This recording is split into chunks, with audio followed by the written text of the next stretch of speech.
Shalom. All praises to Yahweh, Bahasham, Yahushai, Bahasham, Rakakwadash. Double honors to the apostles and elders of Great Millstone, and peace and blessings to the 144,000 and the rest of the elect. The title of this lesson will be "And the End Is Not Yet," and it's based on a scripture that I'm going to read when I just a little further down. But this is Matthew 24:3. And as he sat upon the Mount of Olives, the disciples came unto him privately, saying, Tell us, when shall these things be? And what shall be the sign of thy coming and the end of the world? So, is from this, Yahushua disciples are asking, because before this, Yahushua told them, the temple's going to be destroyed, and, and pretty much he's prophesying about 70 A.D. But when is the sign of your coming? Because Yahushua hasn't returned yet. Acts 1:7, Yahushua went in a chariot, and the angels told the disciples then, who told the disciples then that the same way you seen Yahushua go up, the same way he's returning, and Yahushua left in a cloud, which was a chariot. So let me get this word for sign. This is G4592. This is Semi-ion,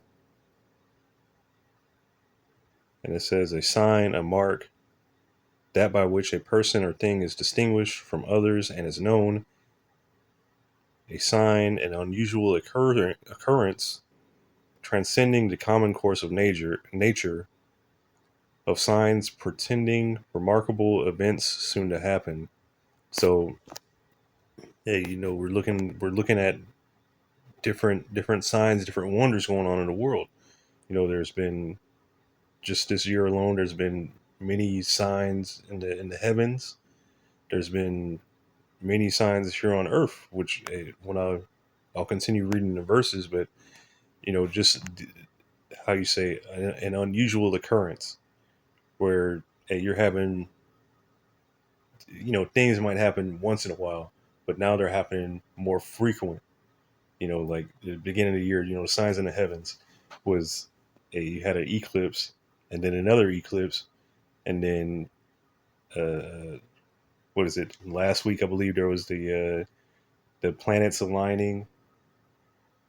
You had the supposedly the aurora borealis, you know, coming down as far as Texas and probably further than that. You're having different signs, but his disciple, Yahushua's disciples are asking, just for signs, what's going to be happening? Like, you know, and let me see here for the end of the world, and look at that word for end, G4930, centellia, says entire completion or consummation. So when is this? What are the signs you're coming and the completion or the end of this time or this world? And just because you see the the word world doesn't mean that it means like the earth or the whole entire world, because there's different um, meanings for this word. This is just a like what it would be translated into English, because it doesn't always mean the whole world or the earth or whatever, because this word for world right here is G165 aeon, and it says an age, forever, an unbroken age, or perpetuity of time, eternity. So this is an age, like a period of time. So in the book of Daniel, chapter 2, and then also in chapter 7, it's going through telling you about four kingdoms that would rule, and at the end of these kingdoms, the king Yahushai, who is that stone cut out without hands in chapter 2 came and crushed the other kingdoms. And then also in chapter 7, it says the saints took the kingdom. And the saints take the kingdom under starting with Yahushai. So in this period of time, when Yahushua was on the scene, the Romans were ruling. So they knew, hey, we're in the fourth kingdom, so Israel has to be next.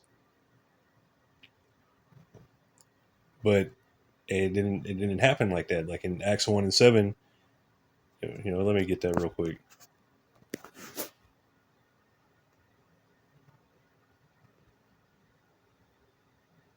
I will start at verse 6. Acts chapter 1 and verse 6. When they therefore were come together, they asked of him, saying, Lord, wilt thou at this time restore again the kingdom to Israel? And he said unto them, It is not for you to know the times or the seasons which the Father hath put in his own power. So he said it's not for them to know at that time, but he gave signs. It's just at this period of time, it's not the time. Like, no, it's not the time right now. Verse 8, but ye shall receive power after that the Holy Spirit is come upon you, and ye shall be witnesses unto me both in Jerusalem and in all Judea and in Samaria and unto the uttermost part of the earth. And we're in the uttermost parts of the earth right now, preaching the same gospel that was taught, thousands of years ago, preaching about Yahushai, giving testimony of him. Verse 9, and when he had spoken these things while they beheld, he was taken up, and a cloud received him out of their sight. And while they looked steadfastly towards the heaven, as he went up, behold, two men stood by them in white apparel, which also said, Ye men of Galilee, why stand ye gazing up into heaven? This same Yahushai, which is taken up from you into heaven, shall so come in like manner as ye have seen him go into heaven, Salaki. But the same way Yahushai went up into the chariot, into the cloud, the same way he's coming back. He's coming back. Revelation 1 and 7 says, Behold, he cometh with the clouds. So the same way he's coming back. The same way he left, the same way he's coming back. But the point being, that's one of the signs. How he's coming. He's coming. He left in a chariot. He's coming back in a chariot. And he's coming to bring an end to this world, to this age, this aeon, because at that point in time, the Romans are ruling. And again, at this point in time, we're in the revived Roman Empire. So he's coming back to crush them toes, to crush that fourth kingdom, to completely lay it waste. So the kingdom of Israel, the kingdom of heaven, can rule. And it's going to be a rule for eternity, forever. This is Matthew 24 and verse 4. And Yahushai answered and said unto them, Take heed that no man deceive you, for many shall come in my name, saying, I am anointed, or the Messiah, and shall deceive many. So you have many different groups, many different, sects of Christianity, many different bugged out people,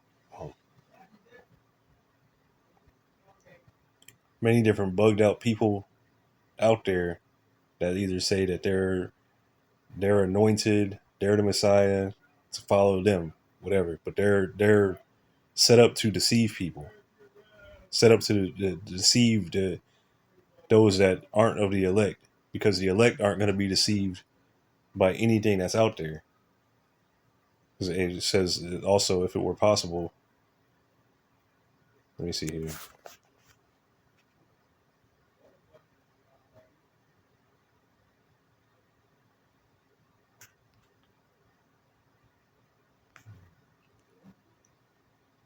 Yeah, here in verse 24, it says, For there shall arise false anointed and false prophets, and shall so show great signs and wonders, insomuch that if it were possible, they shall deceive the very elect. So it's not possible, but hey, they're going to be convincing.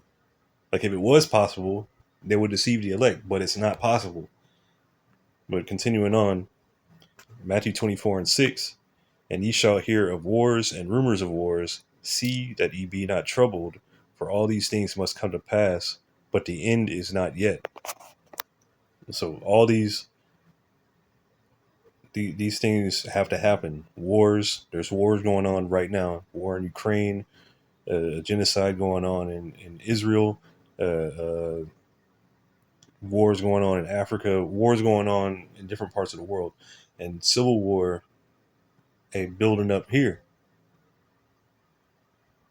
And then also this lesson where I got the idea from was Russia moving some of their fleet into the Atlantic, going to Russia, or not Slovakia, going to Cuba.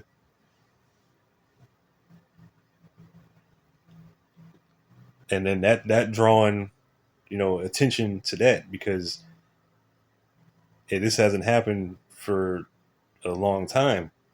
And then also on top of that, you had a bill that passed through the House of Representatives to draft 18 to 26-year-old males.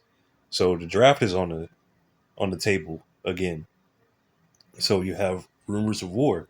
We know World War III has to pop off eventually. Jacob's Trouble has to pop off. The MOTB has to be introduced, has to be mandated. But right now it's just rumors of war. It's not the end, but the end is not yet. For nation shall rise against nation, and kingdom against kingdom, and there shall be famines and pestilences and earthquakes in diverse places.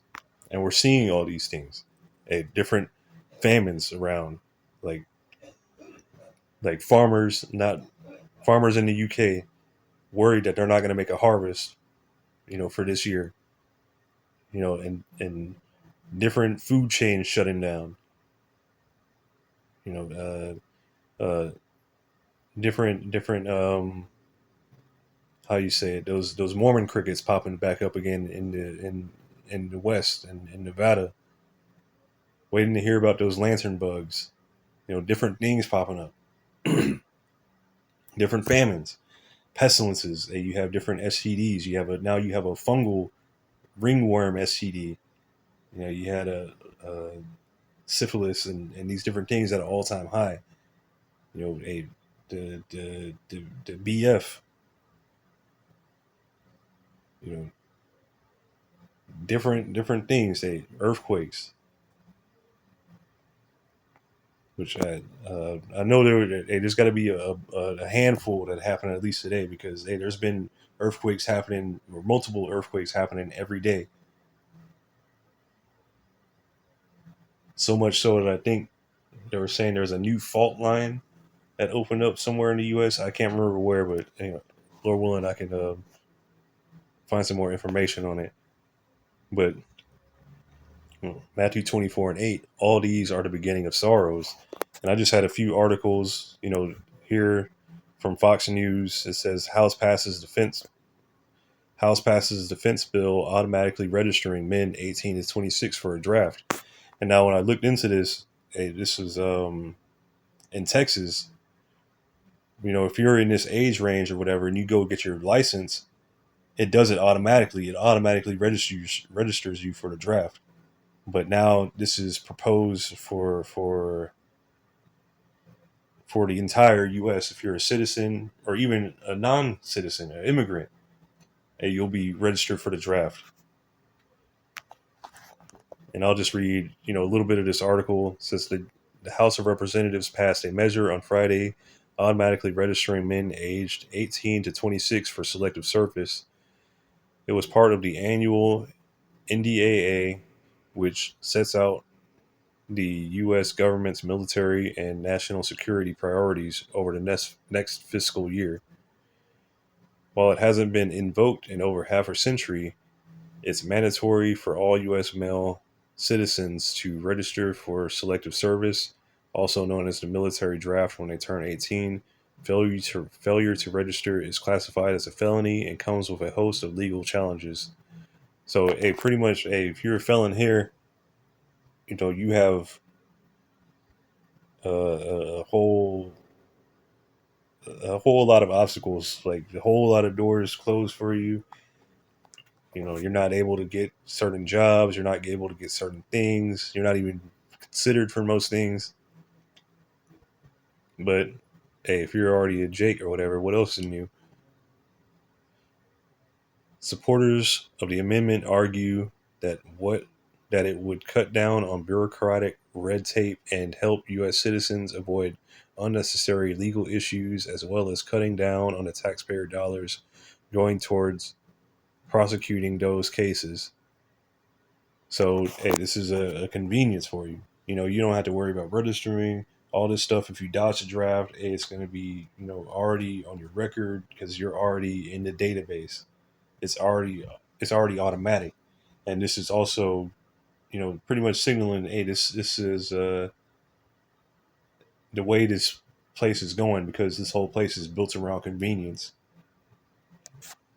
That's all I'm gonna read from this article.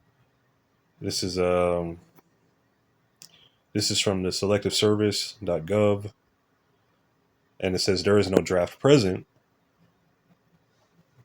but based on current events, a draft is going to be a draft is going to be needed because you have recruitment numbers at an all-time low in all branches of the military. You, you know, but basically, in the event of a national emergency which required a draft, the following sections provide information on the sequence of events.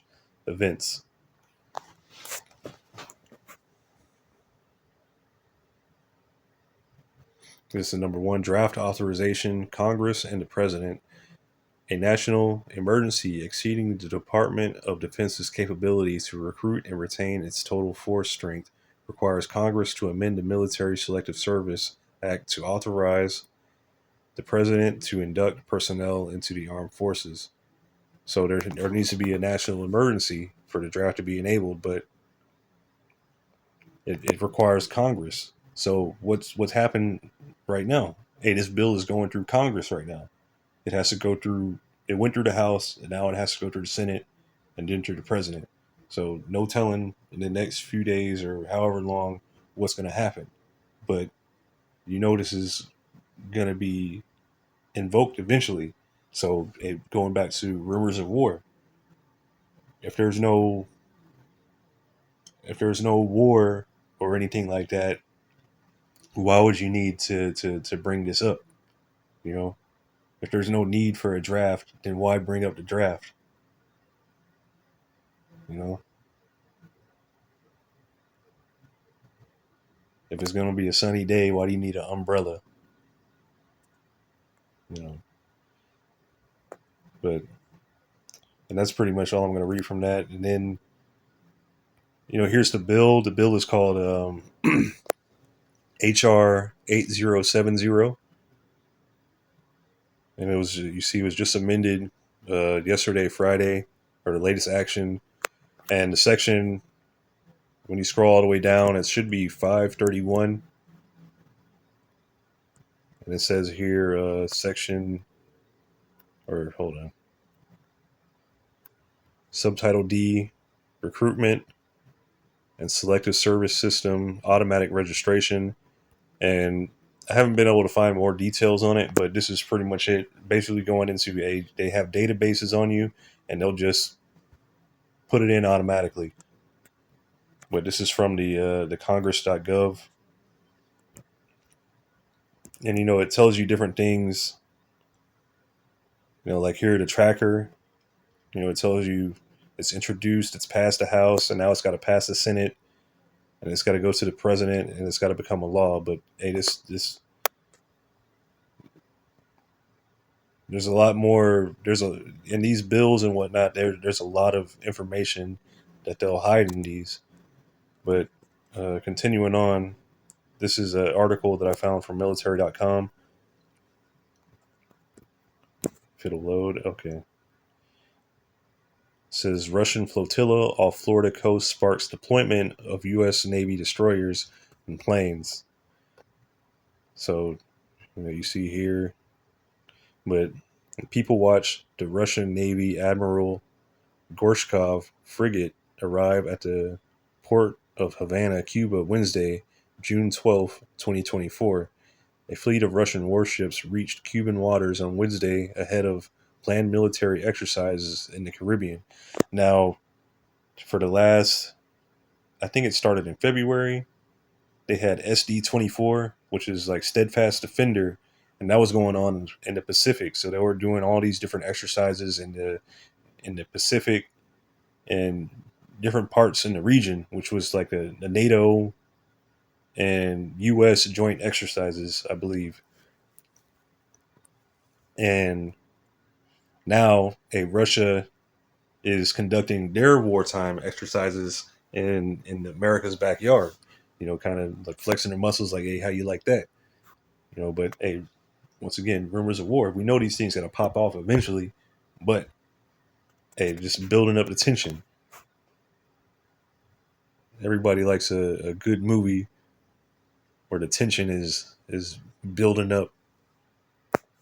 But this is the Pentagon deployed 3 Navy destroyers and maritime patrol aircraft this week to keep tabs on a group of Russian ships that conducted missile exercises and reportedly got within 30 miles of the Florida coast.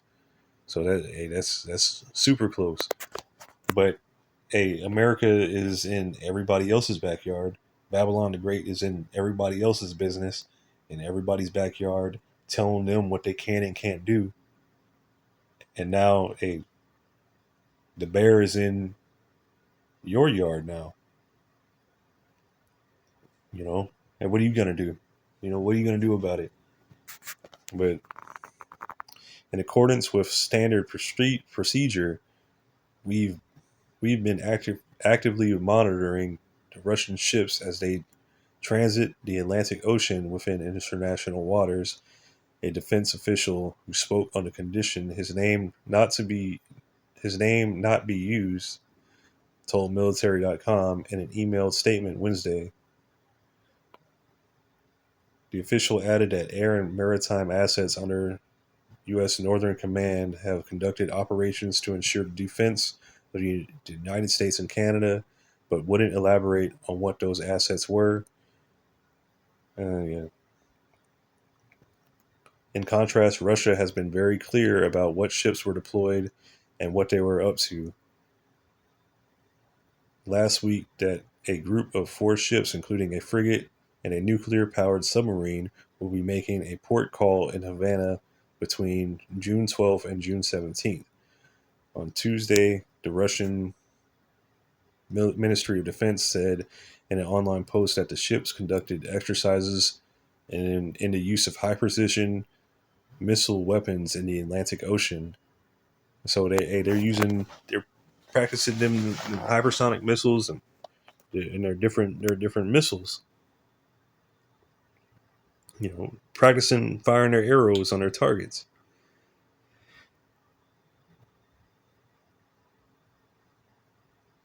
As part of the exercise, the crews of a frigate and nuclear-powered submarine practiced the use of high-precision missile weapons using computer-simulated naval targets that represent naval groups of mock enemy and are located at a distance of over 600 kilometers, the statement said, while noting no missiles were launched.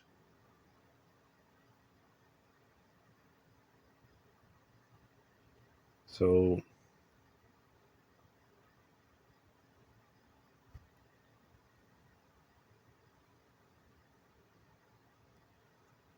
pretty much done with that. I'm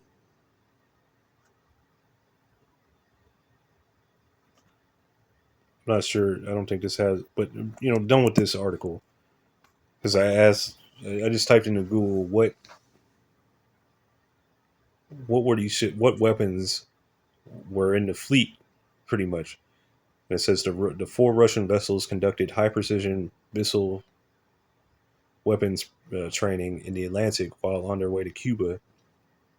The submarine and the frigate are equipped with Zircon hypersonic missiles. And then I did a little research on these Zircon hypersonic missiles, and basically these Zircon missiles fly at Mach 9, which is roughly about 7,000 miles an hour.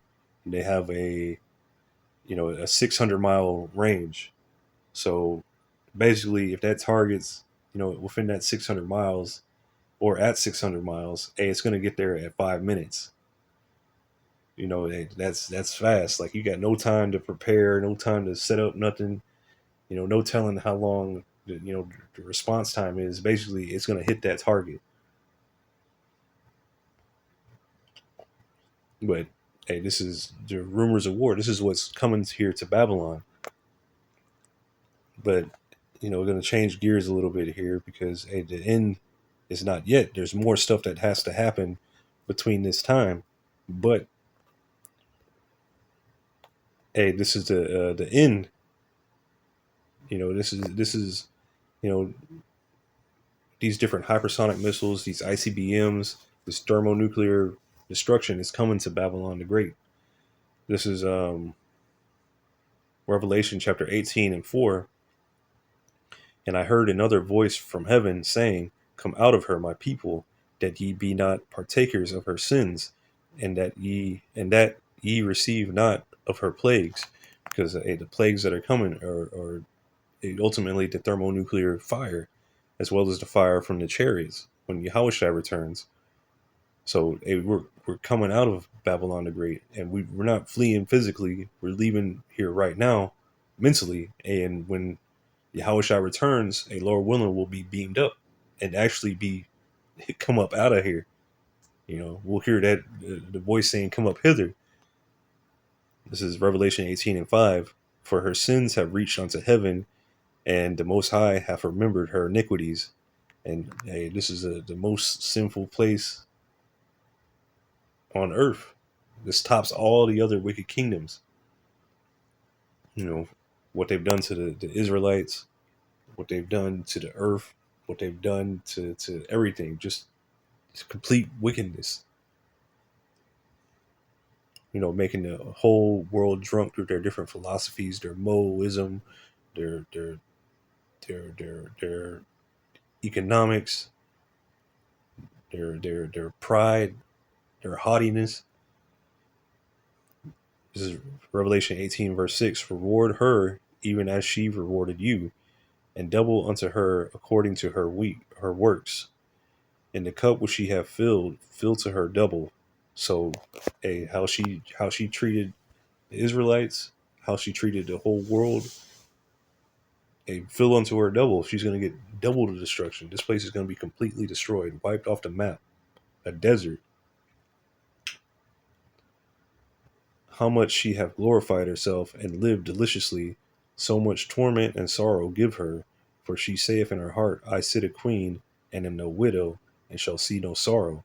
And because this place has never really been touched, the most it's been touched was probably like 9/11. This place is still considered like virgin territory or whatever. No real how do you say, there's only been like civil wars and like the Revolutionary War when it's first started, even though this whole country's been guided by bloodshed. But things that actually affect this country, would affect this country, how they've been in every other country, starting wars, taking their resources. Hey, that's coming here. This place is going to be destroyed. And these people are so prideful because they think this place is going to be forever. They think it's going to bounce back. They think they think that their God blesses this place, that their God loves this place, when it's just really set up to be destroyed, set up to be a monument of what happens when you let wickedness rule.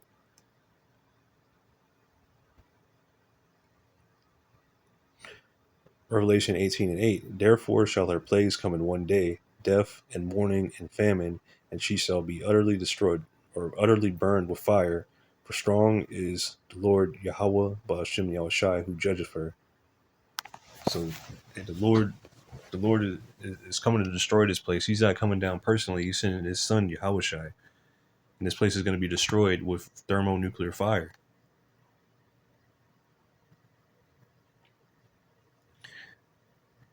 Verse 9, and the kings of the earth who have committed fornication and lived deliciously with her shall bewail her and lament for her, and they shall see the smoke of her burning. So this is going to be a worldwide televised event. People are going to be seeing this on whatever streaming platform. They're going to be seeing this place on fire, completely destroyed. But they're not going to wail because they love this place so much. Oh, whatever. No, they're going to be wailing because who are we going to make money off of now? Where are we going to make our fortune now? Now I got to think of something else. This is a consumer nation. This is a place where you go sell stuff to suckers. Verse 10, standing afar off for the fear of her torment, saying, Alas, alas, that great city, Babylon. Alas, alas, that great city, Babylon, that mighty city, for in 1 hour is thy judgment come. And the Apostle Babar brings up this point often. Because Yahushua is coming, he's going to destroy this place in 1 hour. So in 1 hour, this great city that took hundreds of years to build up is just going to be destroyed, reduced to nothing, reduced to rubble. And it's going to be burning for a long time.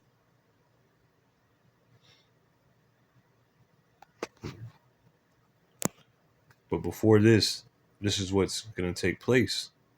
You have rumors of war, yeah. But in between there, before World War III kicks off and this destruction comes, and the MOTB has to be introduced, has to be mandated, has to take over. This new system has to take over.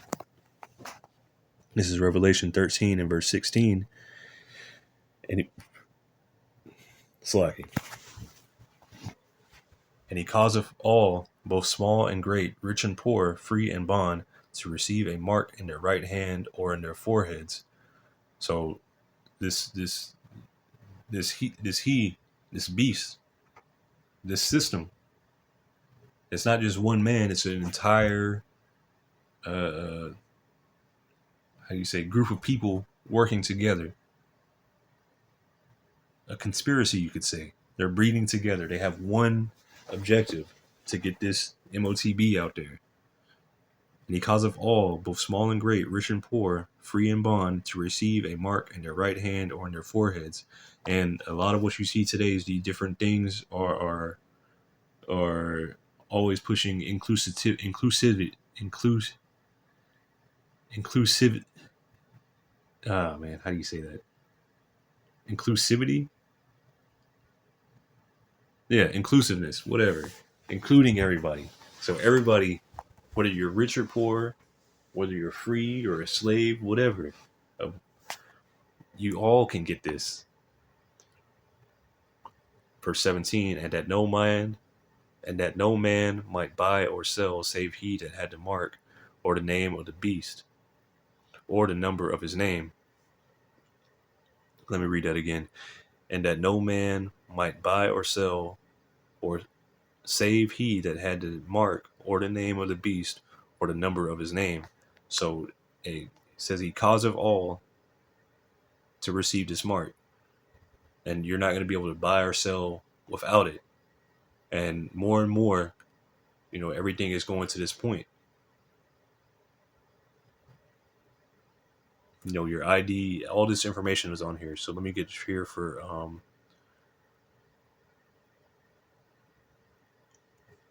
let me get causative first.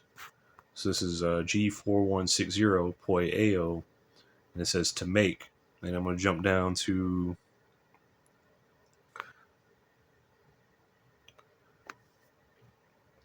number 9 right here. To make one do something, cause one to. So this mark coming out, it's going to be, you're going to have to get it out of your own. You have to get this willingly. they're not gonna hold you down and force you to take this. It's got to be willingly. You gotta have to bow down to this. This is the word for mark. It says G5480 charagma, and it says a stamp, an imprinted mark, and this is a like a badge of servitude. Oh shit! Actually says that. Like yesterday, I seen a dude with a this fucking dude had a Nike tattoo on his face, and I was just like I wanted to laugh at him, laugh in his face or whatever, but nigga got a tattoo on his face. But it's just like, man, you really branded yourself a servant of Nike or whatever like that. You really, you know, like damn, dude. But this is a type of branding. This is your master now, even though it's not coming out like, oh, we're the new masters. No, no, no. That's not how it's being brought out. It's being brought out like right now. You don't hear much about it, but more and more, you know, you're going to see it, and it's going to be in your face, and you're not going to be able to survive in this society without it. Things are moving to a digital age. You're moving towards, which let me get that mark back up. You're moving towards a CBDC, a central bank digital currency. Your ID will be on the chip. Everything, your biometrics, which Lord willing, I could get to the articles that have this information. But this is the next word for Karax, G5482, Karax, and it means a pale, a stake, a palisade. And basically, the instruments to deliver the charagma. Basically, it has a pointed thing, basically going to a syringe. Now, John, the Revelator on the Isle of Patmos, is seeing this, and he's describing it the way he's seeing it. Now, he's not from our time period, so he's describing it in the words of his time, and the scriptures are also written in code. So if it came right out, he inserted a micro C hip. They're injecting people with micro C hips, and they're using syringes as a delivery agent. The method of delivery to put this in you. The scriptures will be banned. But this is the next word, G1125, grapho, and it means to write with reference to the form of letters, to delineate or form letters on a tablet, parchment, paper, or other material. And this is these letters, these information, ones and zeros, the binary code, or whether it uses binary or hexadecimal, whatever, it's using this information. It's going to be stored on this micro C hip. It's going to be in there. It's going to pull up all your information from your name, ID, picture, blood type, biometrics, your breathing, whatever, all that. And you're not going to be able to, banking information, all your information. And you're not going to be able to get by in society without this. The same way now, or a similar way now, if you don't have a bank, good luck finding a place to live. If you don't have a job or an address, get good luck finding one or the other. If you already don't have an address, good luck finding a job. If you don't already have an address, good luck getting a bank. If you don't have a bank, good luck, storing your money places. If you don't have a place to stay, good luck getting a bank. And however it is, good luck. If you don't have a phone right now, if you don't have a cell phone, good luck with all that, because everything is done online now.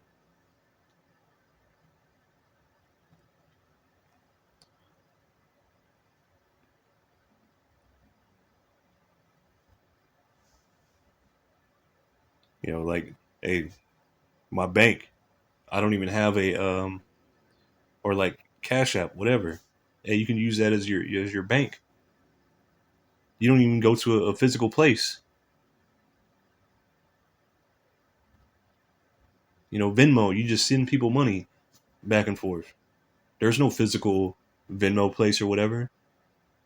If there is, hey, it's probably just like some shack over in the desert somewhere.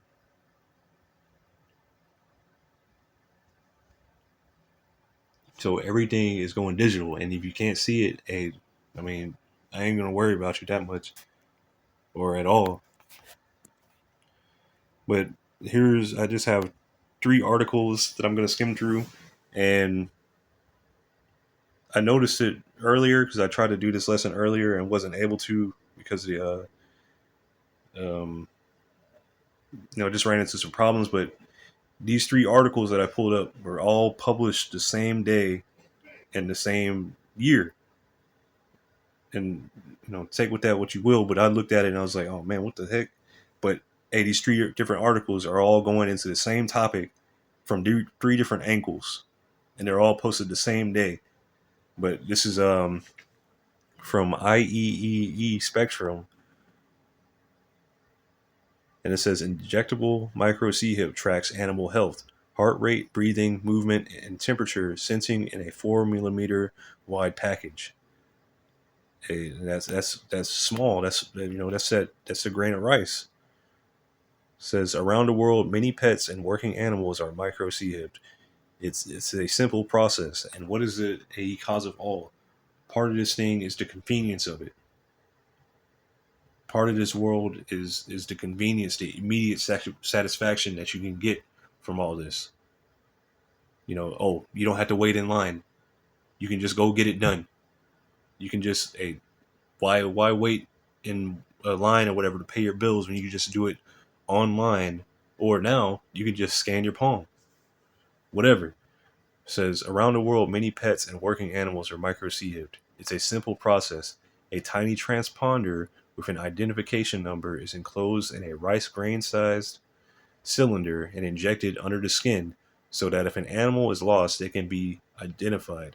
Now, imagine what I'm saying. Instead of animal, say person or man or woman or child, whatever.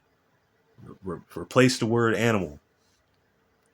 But electronic C-hips can do a lot more than hold an ID number. And the ID number, hey, this ID, the grapho. What if we could track a lost animal's location, monitor a dog's heart rate after medical procedure, track the breathing rates of a cattle and their calves on a livestock farm? So, hey, imagine this: monitor a dog's heart rate after a medical procedure, or actually, what if we could track a lost animal's location? So, say, you have a child or whatever, they go wandering off right there. Or you have an elderly parent that has dementia or whatever, and they get lost. Well, now you don't have to worry anymore. It's convenient. And then if somebody finds them, and can they just scan their palm and figure out who they are and where they live, and just drop them back off? There you go. All your worries. What are you so worried about? Everything is great now under this new system. We figured it out. Injectable activity and health tracking sensors are indeed doable, and they could unlock novel insights and safety measures for veterinarians, farmers, and animal researchers and owners of working animals and pets, according to a new study published in IEEE Sensors Journal on the 22nd of February. And basically, they're going into, these are minimally invasive, this and that. In the study, the implant provided real time measurements of heart rate, breathing rate, movement, and temperature, along with capabilities to track blood pressure and oxygen saturation in future work. So this is going to be able to track everything that you do in this little thing. And I'm just going to jump down. Here it has it gives you a diagram. So here, hey, you got it right here. You see here. the Horrocks. Look up what a palisade is. The thing keeps moving. And then here, hey, you have that entire thing, that grain of rice. This right here, that little capsule right here on the right, where it says injectable implant. That's all that information. That's everything on here. For it has a battery, electrode, the memory, basically everything it's going to be able to do. Everything is going to be able to track all in that little grain of rice. And then you'll be able to see it on your phone. All that. But that's enough of that article. This is basically a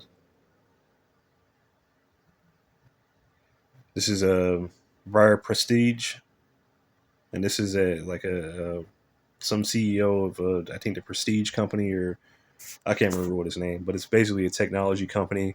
And you see here the dangerous things, which hey, look into them. They're how do you say it? They do a lot of biohacking stuff. But Briar Prestige to use micro C hip in hand instead of keys. And this is, look at the date. It's the same day as the other previous article. And these are all different publications, but these are all talking about the same thing.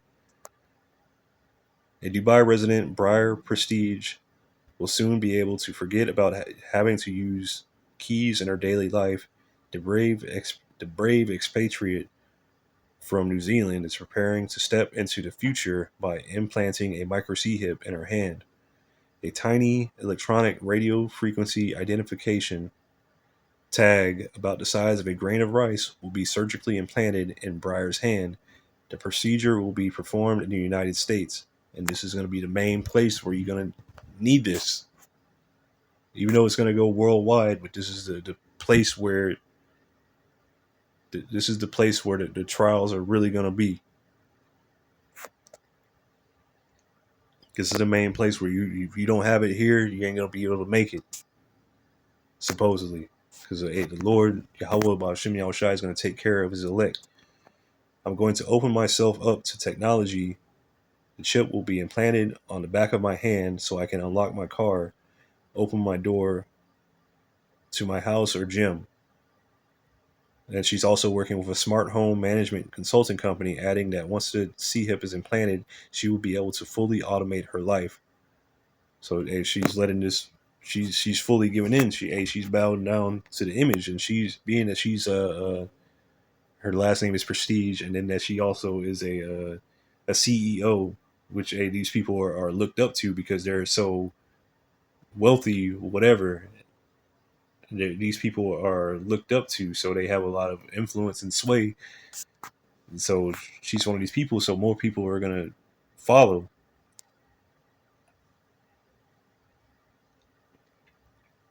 That said, Briar noted with regret that while she won't yet have the ability to pay for purchases by simply putting her hand up to the scanner at the checkout, she's looking forward to seeing where the queue for payment enabled chips will be. I'm looking forward to the advent of payment C-hips, she says, as they eliminate the need to carry around a phone with an app or a bank card. So going back to Revelation 13:16, all this is going back to the same point. She can't do it. You can't do it yet, but it's coming. She just got hers early. And this is from My State Line. It says proposed Illinois law would make it illegal for companies to micro C-hip their employees. And this is the same day, March 12th again. So all these things coming out the same day, and I'm looking at it, my mind is like, man, what the fuck? But anyway, which this isn't new because I've seen things like this over the years, but I just thought it was really interesting that these three separate articles from three different things are talking about the same thing from three different angles. But telling you,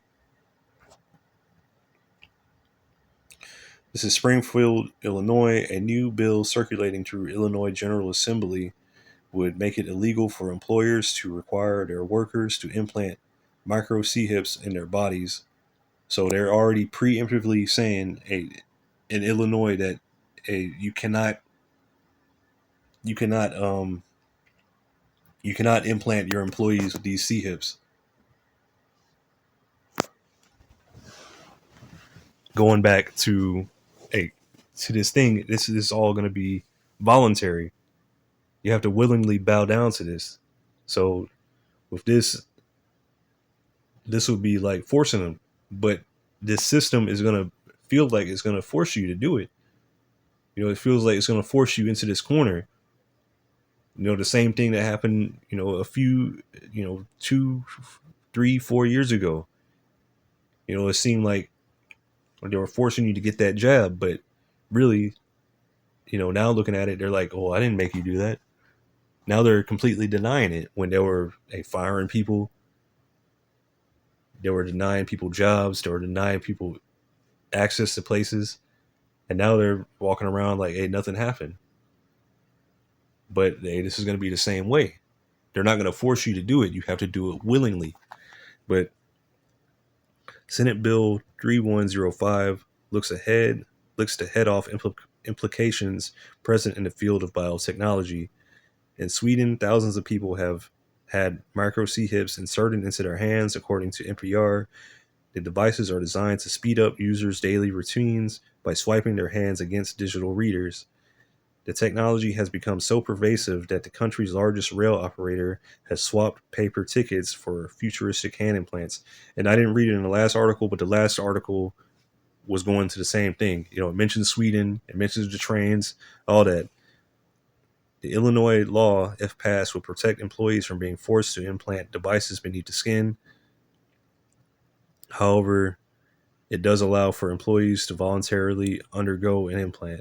So this has to be, like I said, this has to be voluntary.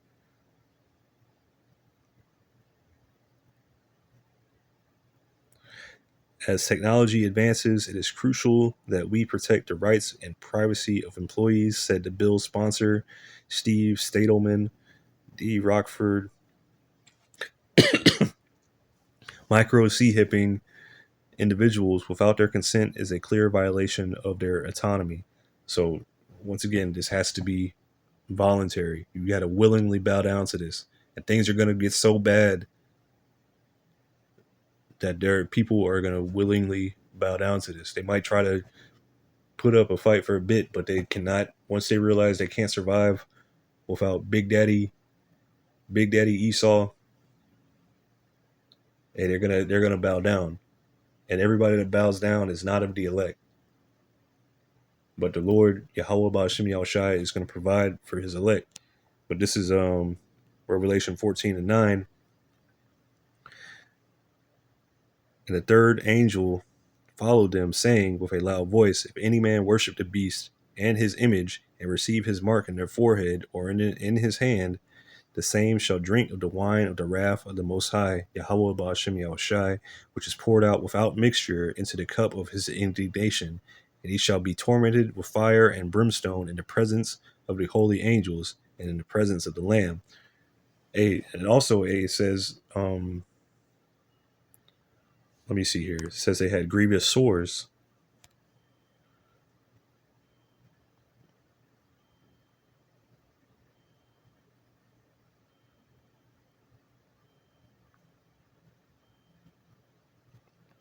Revelation 16:2. And the first went and poured out his vial upon the earth, and there fell noisome and grievous sore upon the men which had the mark of the beast, and upon them which worshipped his image. And let me see here that grievous sore, G4190 Poneros. It says full of labors, bad in nature. Well, I think I meant sore. G1668 Helkos, an ulcer, a wound producing a discharge of pus, a sore, an ulcer. But basically, it goes back to a cancer. But um, and all those that take this the MOTB here in Babylon the Great, hey, they're going to be destroyed in the thermonuclear fire.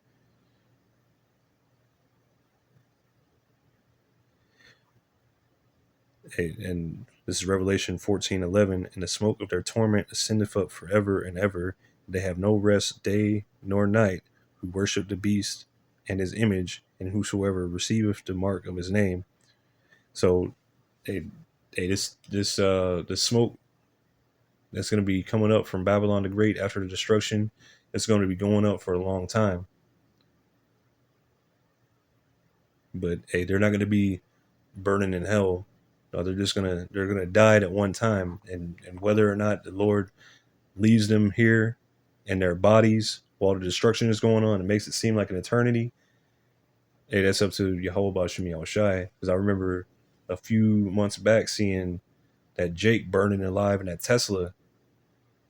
You know, that Jake burning in that Tesla, and hey, he should have already been dead, but he was still alive, screaming like a whole, I don't know, it was 30 seconds to a minute, and I know that had to be like an eternity to him. But as for the rest of us that want out of this place, that we want to be saved from this destruction. This is 2 Peter chapter 3, and I'll start at verse 10. But the day of the Lord Yahweh Ba'ashem Yahushai will come as a thief in the night, into which the heavens shall pass away with a great noise, and the elements shall melt with fervent heat. The earth also and the works that are therein shall be burned up. So all this is set to be destroyed. Hey, look at a video of a thermonuclear explosion. It's describing all that, the noise, the elements melting, because hey, that fire is so hot that it destroys everything around it. You know, breaks everything down. The earth also and the works that are therein shall be burned up, and all these wicked works. You know, the different things that are pumped out here in Babylon, all that's going to be wiped out, completely destroyed, no more. Seeing then that all these things shall be dissolved, what manner of persons ought ye to be in all holy conversation and godliness? So all this, you know, come out of her, my people. Hey, we should be separate. We should be separating ourselves from this society. No longer wanting to partake in this, even though our everyday life, we have to get by. You know, we got to work. We got to be around people. But mentally, spiritually, and we're looking past all this. We know this place ain't got much longer. Looking forward and hasting unto the coming day of the Most High, wherein the heavens being on fire shall be dissolved, and the elements shall melt with fervent heat. So, hey, we're looking for this day coming, the day of the Lord Yahweh Ba'ashem Yahushai. Looking for it, hey, when I'm driving or whatever, hey, hey, I don't know if I do it voluntary or involuntarily now, especially driving in the evenings. But like, I'll be driving and I'll just imagine like the skies being just that red, you know, explosions going off in the background, you know, the mushroom clouds going off, whatever. I'll just be imagining that, you know, just this place being completely destroyed, you know. But 2 Peter 3:13, nevertheless, we, according to his promise, look for new heavens and a new earth wherein dwelleth righteousness. So we're looking for a renewed. So this word for new is G2537 kainos, and it says with respect to age, new, as respects form, recently made, fresh, recent, unused, unworn. But basically, hey, we're looking for this earth to be refreshed. The earth needs new management.